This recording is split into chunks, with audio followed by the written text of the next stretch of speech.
Incoming transmission. Welcome. This is True Spies, the podcast that takes you deep inside the greatest secret missions of all time. Week by week, you'll hear the true stories behind the operations that have shaped the world we live in. True Spies. You'll meet the people who live life undercover. What do they know? What are their skills? And what would you do in their position? This is True Spies. The stakes were extremely high. They knew that this mission is the first step towards a war that was imminent. It was just their sheer willpower that had sustained them for over many months, and they were at that moment now when they had to attack. I'm Daisy Ridley, and this is True Spies from Spyscape Studios. Beneath the orange rain.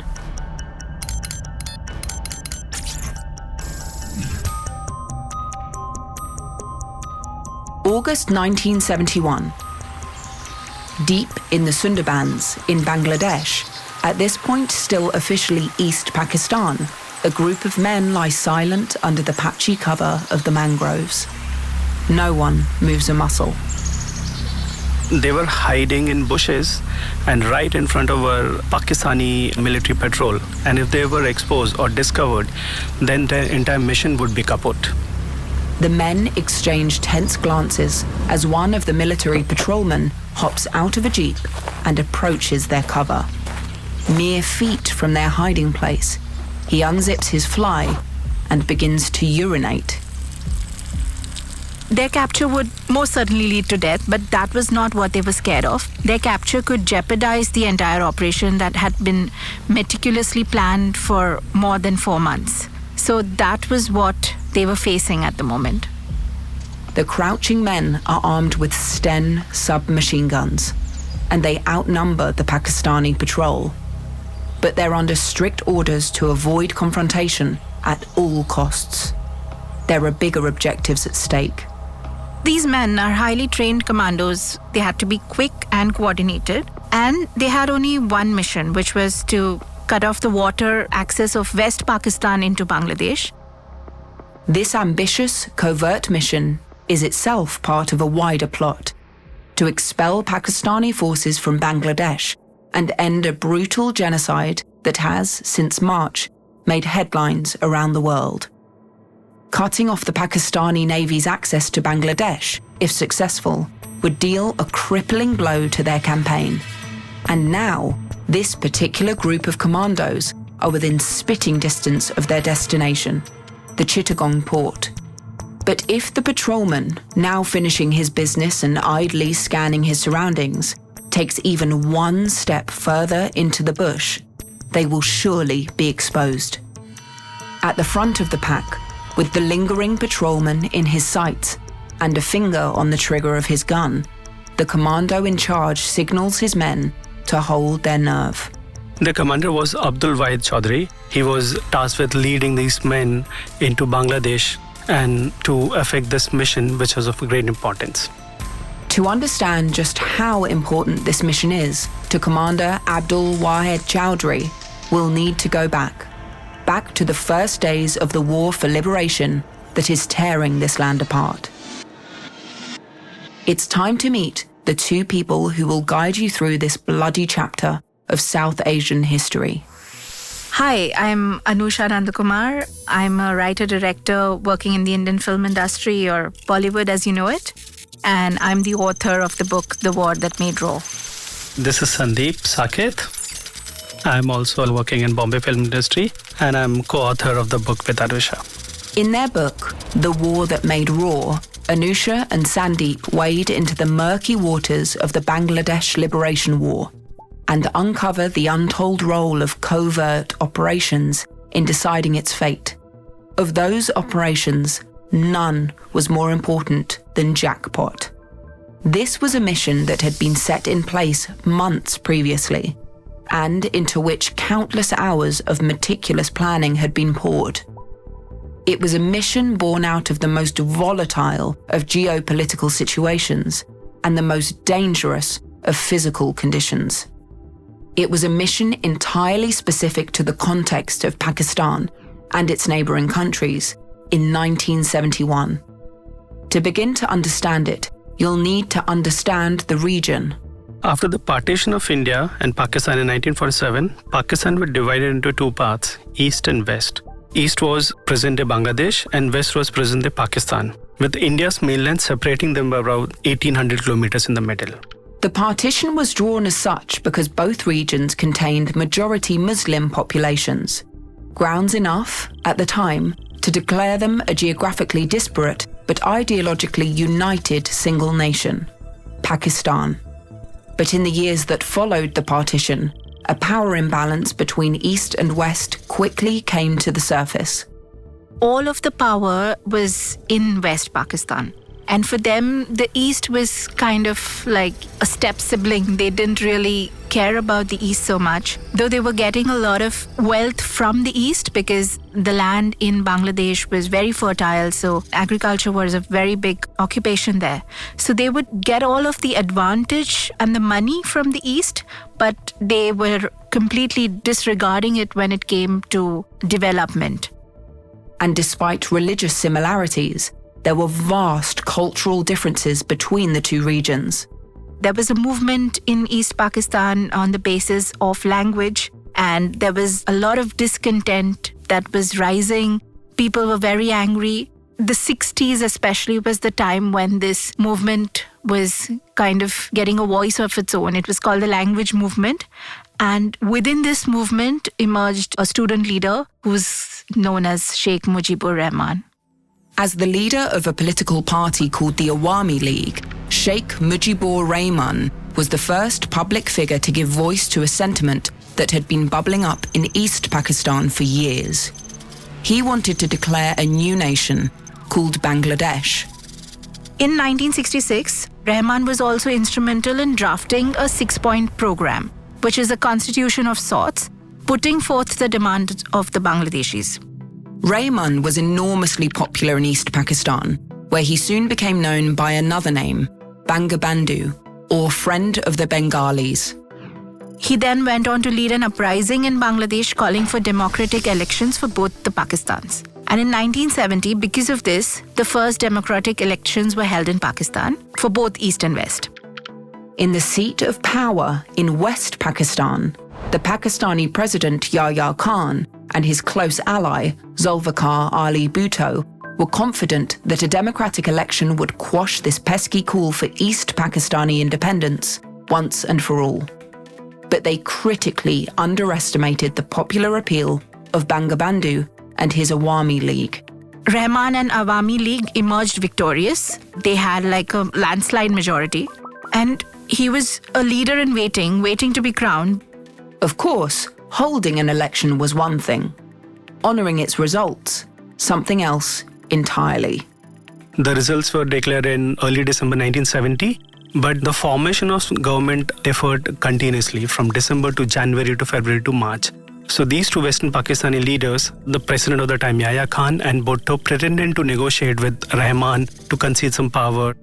While the West Pakistani leaders ostensibly negotiated terms for the transferal of power, behind the scenes, they had something else in mind. They wanted the power back, one way or the other. And for that, they knew they had to silence Rahman. And the only way to do that would be to launch a military operation. That fateful military operation, known as Operation Searchlight, was launched by Yahya Khan on the 25th of March, 1971. A date never to be forgotten by the people of Bangladesh. Operation Searchlight is known as one of the worst genocides in history. They looted homes, lots and lots of innocent people were murdered, women raped, even children were not spared. It was unbelievable carnage. Later on, reports say that anywhere between 3 to around 30 million people were killed. And they did all of this to capture the one man that they were desperate to get, which was Sheikh Mujibur Rahman. But Rahman wasn't entirely unprepared for the attack. Sheikh Mujibur Rahman had an inkling that West Pakistan is planning something horrific, and He knew that it probably would be the last time that he could address his people. So he escaped from his home, and in secrecy, he recorded a message calling for the independent state of Bangladesh and motivating his countrymen to keep up the good fight, even if something happened to him. That address read as follows. This may be my last message. From today, Bangladesh is independent. I call upon the people of Bangladesh, wherever you might be and with whatever you have, to resist the army occupation to the last. Your fight must go on until the last soldier of the Pakistan Occupation Army is expelled from the soil of Bangladesh and final victory is achieved. On the 26th of March 1971, as West Pakistani military forces tore their way through East Pakistan, hunting down the leader of the Awami League, Rahman's message was broadcast on radio stations around the world, which is how one Abdul Wahid Chowdhury, he who you last heard crouching in the mangroves of the Sundarbans, learned of the genocide in his country and the capture of Rahman. He was, at the time, thousands of miles from home, in France. Chowdhury is aboard PNS Mangrove, a Pakistani naval submarine docked in Toulon.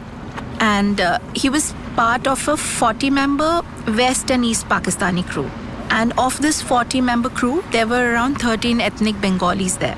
And as usual, they tuned in their radios, and first they heard a speech by Sheikh Mujibur Rahman, and then later on he heard the news about Operation Searchlight. So that was where everything changed for him. Since childhood, all Chowdhury had ever wanted was to fight for his country. He was born in East Pakistan, Bangladesh, and he always wanted to be in the armed forces. But his parents were not very willing to let their son go, so he ran away from home and joined the army. And later on, he became part of the Navy. So Abdul Wahid Chowdhury was a telegraphist on the PNS Mangrove in Toulon, in France. He had really worked his way up, and he was a young man in his 20s, very passionate about serving his country and extremely brave. But now he found himself part of the same military that was, at that very moment, wreaking carnage on his homeland.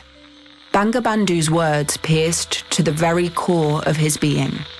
I call upon the people of Bangladesh, wherever you might be and with whatever you have, to resist the army occupation to the last. When Chowdhury and his fellow Bengalis heard Sheikh Mujibur Rahman's call for independence and also about what was about to happen to their country and about the genocide that they heard on the radio, their hearts bled. Chowdhury immediately wanted to go back to home and fight for his fellow countrymen, but he knew that it wouldn't be easy. Chowdhury understood that he would never be granted leave to return to East Pakistan. If he wanted out, he would have to escape. So after the events of 25th March, Chowdhury was extremely charged up, and he knew that he just wanted to go back and participate in the fight. But he knew that just like him, maybe all of the other ethnic Bengalis on the ship, maybe they felt the same thing. So he started speaking to each of them personally. Of the 13 people on board, 8 decided to join him. And it was decided that they would escape on the 1st of April when the ship would be docked. Over 5 days, Chowdhury slowly stole the passports of the men. They started packing up their belongings and valuables and started shipping them to friends and family. And on the 1st of April, they left the ship at different times so as to not draw any suspicion. Hoping to find political asylum in neutral Geneva, the 8 Bengalis arranged a rendezvous at Toulon's train station. They took a train to Switzerland, but they didn't have visas, so they were forced to go back to France. By this time, the authorities aboard PNS Mangrove had discovered that some of the men were missing. They immediately informed the French police, who informed the Secret Service, as the men were somewhere on French soil illegally. And so begins a game of cat and mouse. If the French find the Bengali defectors and hand them back to their allies in Pakistan, well, I'm sure you can imagine the consequences. Chaudhry and his men went to Lyon first, and they figured out that they didn't need a visa to enter Spain. So with the French police very close on their trail, these men escaped to Spain and they went to the Indian consulate in Barcelona. India had, by this point, declared its support for the Bengali independence movement. Chaudhry declared his intentions to join India in the war against Pakistan for Bangladesh.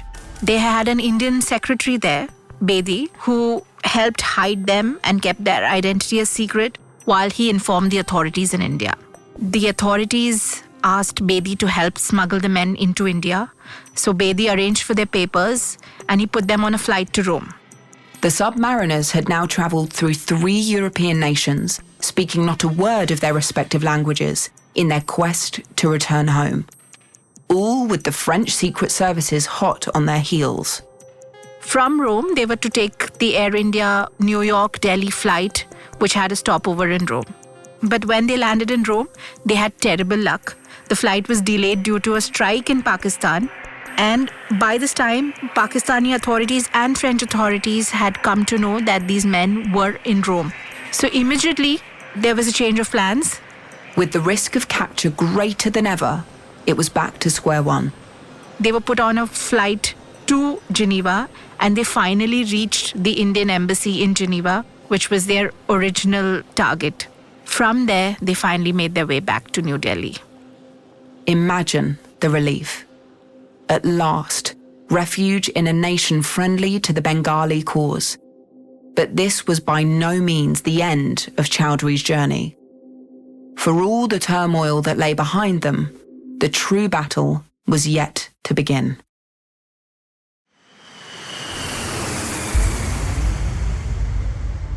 When they reach India, they are met by the naval chief Nanda and the member of the research analysis wing.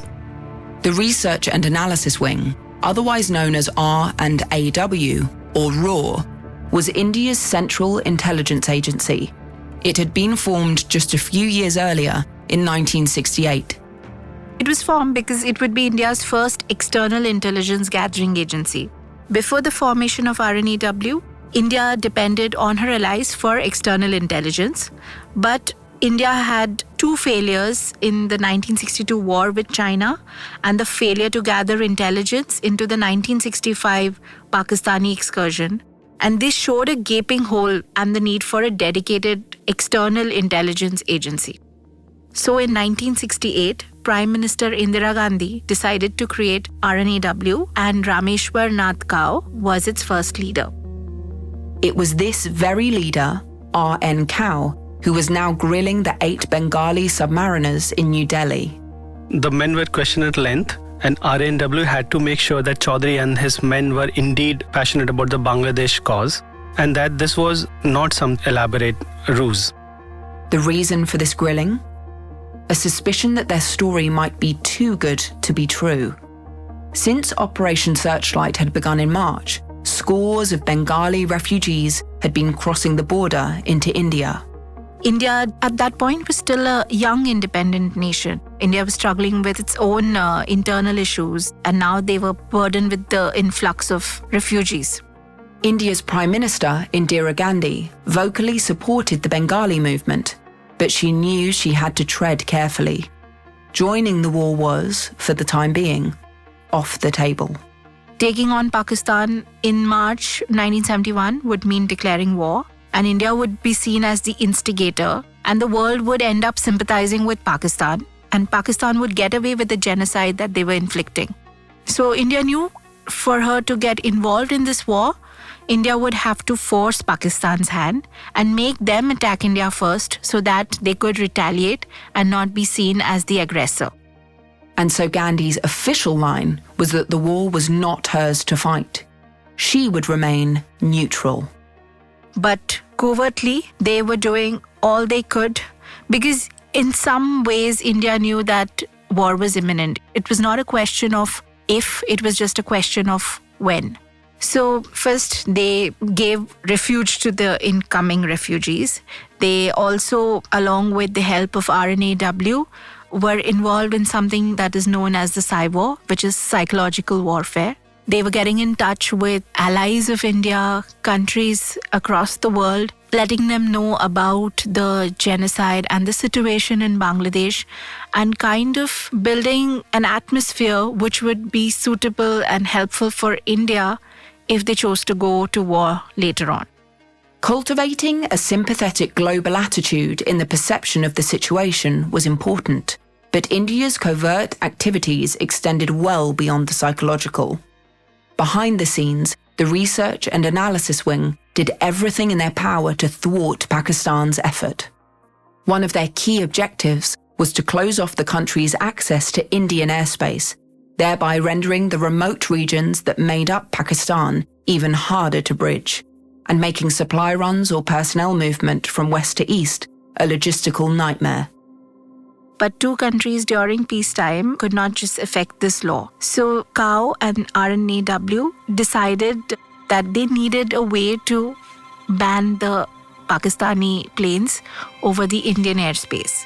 And they put together a truly daring mission.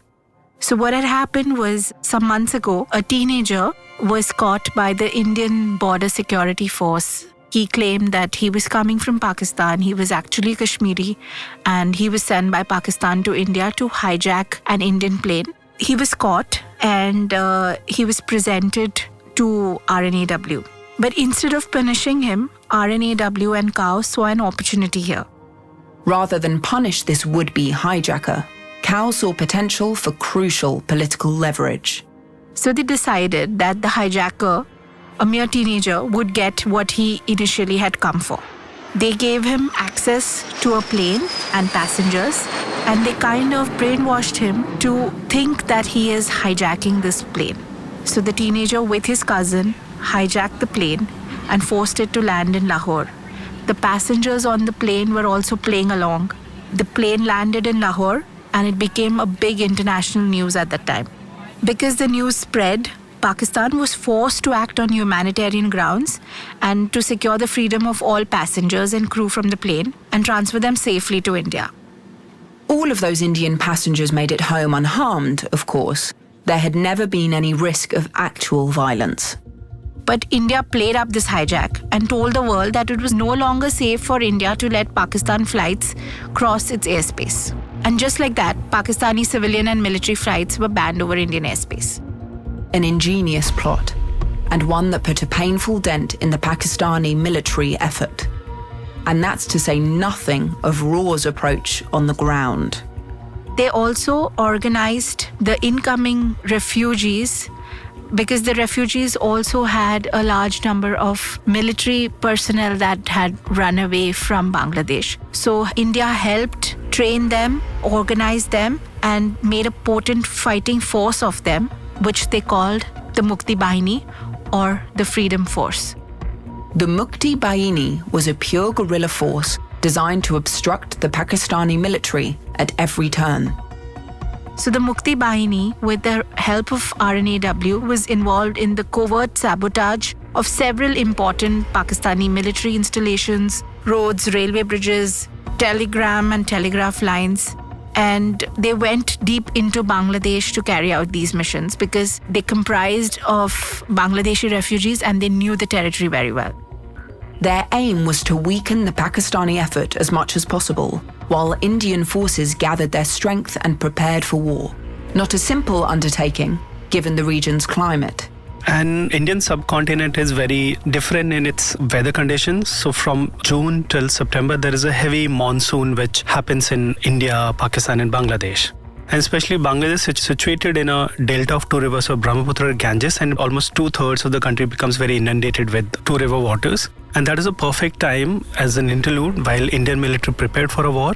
India, with the help of research and analysis wing and military, launched covert guerrilla operations, missions deep in Bangladeshi territories. And these were guerrilla in their approach because the monsoon and the floods made moving of heavy military equipment impossible in Bangladesh. And these very lean, very agile forces and fighters of Mukti Bahini, they could actually penetrate deep in Bangladesh. In other words, The Mukti Bahini were trained and organised by the Research and Analysis Wing, but peopled by the Bengali refugees who had been streaming into India since Operation Searchlight began. Refugees exactly like Chowdhury and his fellow defectors from the Pakistani Navy. So, when the Research and Analysis Wing's leader, R&AW, learned of this band's imminent arrival, he knew they could prove vital in the Mukti Bahini's efforts, which is why he personally grilled them on their loyalties. And finally, having heard the extent of their troubles in escaping the submarine, he was satisfied. Finally, they were granted political asylum and asked to take part in the meticulously planned naval operation in the Research and Analysis Wing. The fledgling naval unit of the Mukti Bahini was a crucial aspect of their guerrilla effort. Remember, the Research and Analysis Wing had already succeeded in cutting off Pakistan's air mobility. But Pakistan was still using the waterways to now ferry men and material into Bangladesh. So now it was up to India to kind of also figure a way to cut off water access for West Pakistan to Bangladesh. And that is why they decided to come up with a new strategy. When the Bengali submariners arrived in New Delhi, it was to this mission that they were assigned. Actually, after the arrival of Bangladeshi commandos in India, a long period of planning went into planning this mission, and R&AW through Mukti Bahini collected data about the patterns of the tides of the river and also about the weather condition. A couple of dates were selected when the tides would not be very high and the rains would be moderate, as the heavy rains would actually jeopardize the operation. R&AW also collected information about naval infrastructure and deployment of the target ports. The effort to cripple Pakistan's naval access to Bangladesh was dubbed Operation Jackpot. The mission of the operation was to launch simultaneous attacks in 4 ports: Chittagong, Mongla, Chandpur and Narayanganj. The aim was to sink as many ships as possible in a short span. This would help create an impression that the waterways in Bangladesh were not safe for ships anymore. And just like how they banned the airspace travel, India would end up cutting off the water access as well. Operation Jackpot presented immense logistical difficulties. 4 simultaneous targeted attacks deep behind enemy lines. One false move and the entire thing would be thwarted. Suffice to say, it would require unbelievable focus from Chowdhury and his men. So there were these 8 commandos who had reached India from PNS Mangrove. They were then put together with a team that consisted of around 160 people, and they underwent specialized training for up to 18 hours a day. So they had a rigorous module that included night swimming, underwater swimming. They had to understand how to do underwater demolitions, especially in the night. And the main thing was a training on how to use limpet mines. Ah yes, a limpet mine, named for the aquatic snail that tends to cling for dear life to the underside of ships. I suspect you can guess this canny device's purpose. Limpet mines are magnetic naval mines that are used to damage ships below the waterline. So they're hard to handle, and swimmers have to carry them on their chest. So not only did they get training in how to use limpet mines, but also how to survive underwater and how to carry these heavy objects. In short, the 160 naval commandos underwent a grueling regime of training in preparation for this most brazen of operations. When they emerged at the other end of it, they were an elite force. After training for around 3 to 4 months, finally the commandos set off on the 27th of July, 1971. They didn't know the exact date of the mission. They knew that it could be anywhere between July and to August. In the way of supplies, they needed to keep everything as streamlined as possible. Enough food rations for survival, and the essential tools for their attack. Fins, knives, Sten guns, limpet mines, and crucially, transistor radios. They were told to guard 2 things more than even their lives. One was the limpet mines, of course, and the other thing was this radio. And the radio ended up playing a very important part in Operation Jackpot.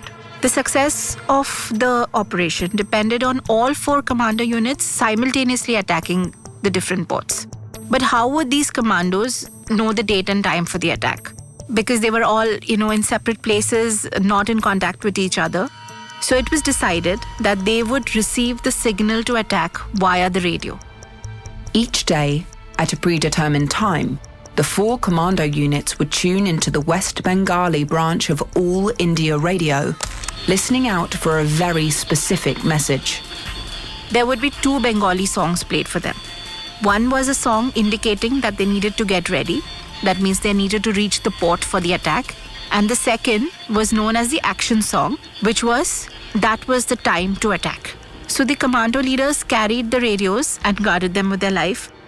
And those radios played another essential role in Operation Jackpot. Over the course of a treacherous journey, they offered vital morale.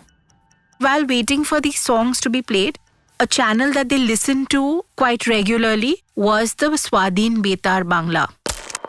It was this radio station that Raymond had used as Operation Searchlight closed in on him to declare Bangladesh a free nation. In the genocide that followed, the Swadhin Betar Bangla was shut down, but some of the station's personnel managed to escape to India.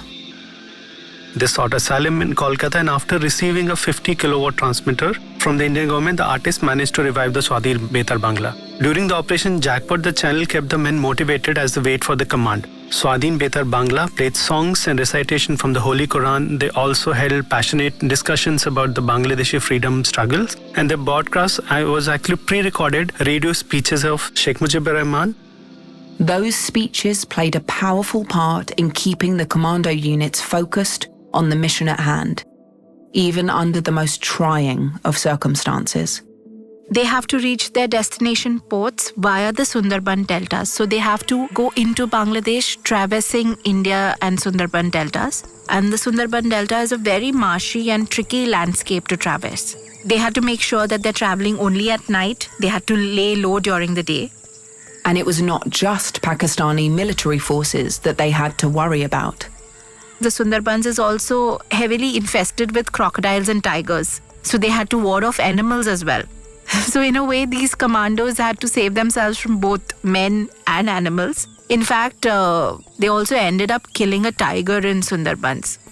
In the end, the commando units would have to navigate this hostile territory for nearly 2 weeks before they heard what they'd been waiting for on All India Radio. The first song was the signal song, which in Bengali it goes, Amar Putul Ajke Pratham Jabe Shoshur Bari, which means our doll will go to her in-laws' house for the first time today. So this meant that they had to proceed to their target and get ready for the attack. Chowdhury's unit proceed as planned to Chittagong port, but on their way, a hitch in the plan. Just before they're going to attack, they see a Pakistani commander in the bushes relieving himself, and they're very close to getting caught. If he turns, they would be caught. They cannot attack him, they cannot risk anything since they've come this far, and it's just a matter of few hours for their mission. Think of the journey Chowdhury has taken. From a Pakistani submarine docked in Toulon, across the European continent to India, through 4 months of the most intense training, then weeks in the Bengali wilderness, warding off tigers and crocodiles. All would be for nothing if this patrolman so much as glances in the wrong direction. Chaudhary at this time was very sure that if they're caught, none of them would speak. But actually, the material that they carried with them, especially the limpet mine, would be telling of their plan. And if they're caught, then Pakistan would immediately get to know about their plans of exploding ships in the ports. And that would mean that entire Pakistan authorities would put all the ports in high alert. And that would mean not only Chaudhry's plan getting exposed and going kaput, but also all the parallel plans which was to happen at that time, they would also not happen. And also any such future plan would be impossible to mount. But the luck of Bangabandhu is with Chowdhury and his men. The patrolman returns to his jeep oblivious and drives away. The unit proceeds towards the Chittagong port and awaits a second signal from the transistor radio. The second song was Ami Tomai Joto Shunechilam Gan, which means I ask no reward for the songs I sing to you. This song was their action song. It meant that that was the night for the attack. Much behind-the-scenes planning had determined the best possible opportunity for the success of the mission. The date was chosen after a lot of consultations. They had to make sure that it's raining but not too heavy rains so that it doesn't affect visibility. They had to make sure that the tide conditions were right. And then the date chosen was 16th of August. The time, 2 a.m. The commandos get ready to attack. Quickly and silently, they reach the Chittagong port. Under the cover of darkness, the men slip into the bracing Karnafuli River. There was a strong wind and light drizzle on that day. The commandos had to swim against the strong currents of Karnafuli River, and they reached their target ships. They were swimming 6 to 7 feet underwater. Then they had to scrape off the dirt of the vessels with a knife, attach the limpet mines on them, on every Pakistani army ship that they could find. Once they have attached the mines, the commandos set up rudimentary timers. All the while, their commander's final words to them are ringing in their ears. So just before they get into the water, Chaudhry tells his men again, once the timers are attached, turn back and run like hell. Don't look back. With the last of the limpet mines attached to the Pakistani ships, the commandos make their break for the shore. They start swimming as fast as they can, and then there's a deafening sound as the mines are detonated.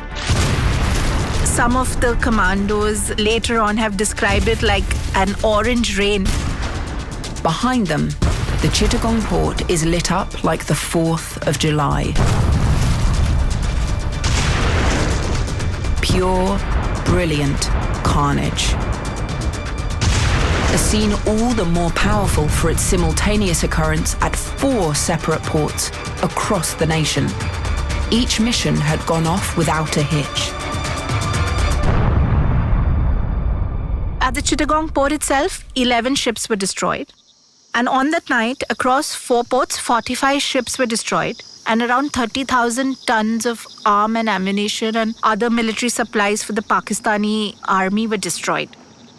So much destruction, all without a single casualty on either side. No wonder Operation Jackpot has earned its place in the history books. I think this was a total and absolute success because just some months back they had managed to ban Pakistani flights over India. And just now, with the success of Operation Jackpot, they had actually managed to put the 4 working ports of East Pakistan or Bangladesh out of commission, which was very successful in actually denying Pakistan access to this land. And this eventually would help India's cause when the war was actually overtly fought. Indeed, when India finally found grounds to enter the conflict on an overt basis, the West Pakistani forces had already been critically weakened. The Indo-Pakistani War began in earnest on the 3rd of December, 1971, and lasted just 13 days. It ended with the absolute surrender of Pakistan and the full liberation of Bangladesh. Rahman, or Bangabandhu, was rescued from his prison in West Pakistan during the chaos and survived to lead the nation that he had dreamed of into its future. And as for Chaudhry and his brave men, so after the success of Operation Jackpot, Chaudhry and his men, they continued to participate in many covert operations in Bangladesh's freedom struggle and returned home once the war was over and Bangladesh was a free nation. He's widely regarded as one of the heroes of Bangladeshi liberation war. And rightly so. Begun deep below the seas of a French port town and ended thousands of miles away in a river beneath orange rain, the odyssey of Commodore Abdul Wahid Chaudhry was over. I'm Daisy Ridley. Join us next time for another secret rendezvous with true spies.